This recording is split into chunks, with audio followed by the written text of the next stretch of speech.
Gattaayi. Eenyu maqaan kee maal hajamte? Maqaan kiyya Nuur. Aboo amma safataa dhiisii maqaa kee ka dhugaa naa himi dalagaaf hin taa'u jira. Hayi Nuur jaasa eessaan Nuur fakkaata? Maqaan kiyya Nuuru magaa. Hayi aboo ati maqaa kana fakkaattuu yoo taatellee dukkan dhaltuu naan jeyi Nuureessaa fidda maa ibsobda hayi amma maaliif dhufte naa himi? Raayyaa ittisa biyyaatiin tahajeetiin galmaa'uu dhufe. Hanga har'aa eessa turte? Maal hojjechaa turte amma maaltu si kakaase? Digriidhaan eebbifameetiin hojii dhabee taa'eetuma qamaa jira hanga har'aa.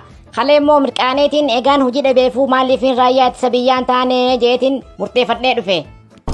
Maalii dhiyeenya kana jimaa si qalawee saniif yaada kanaa fidde laalati usii qamee lulluuqadhu lulluu buusi lolaaf hin taatu deemgali. Abooniin taana dhiisigaa biqilfadhee taa'ee qamuurraa kilaash fannifadhee biyyaaf loluun naa wayyaa. Boo ati humna kamiin qawwee fannifatta? Qawwee haqaaraa jimaa seete moo taksiinaa si fakkaatte? Deemgalii qama hiyyati lolaaf hin taatu lulluuqattee lulluu buusuu malee badi asi.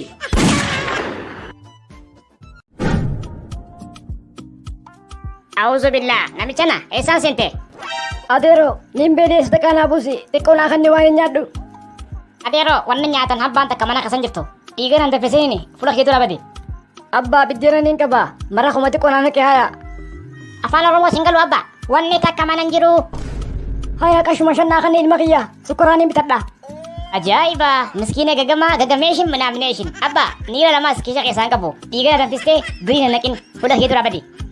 Akkas taatu kaa afaan dhaabdee maal manaa goota nun deem hojii kadhannaa.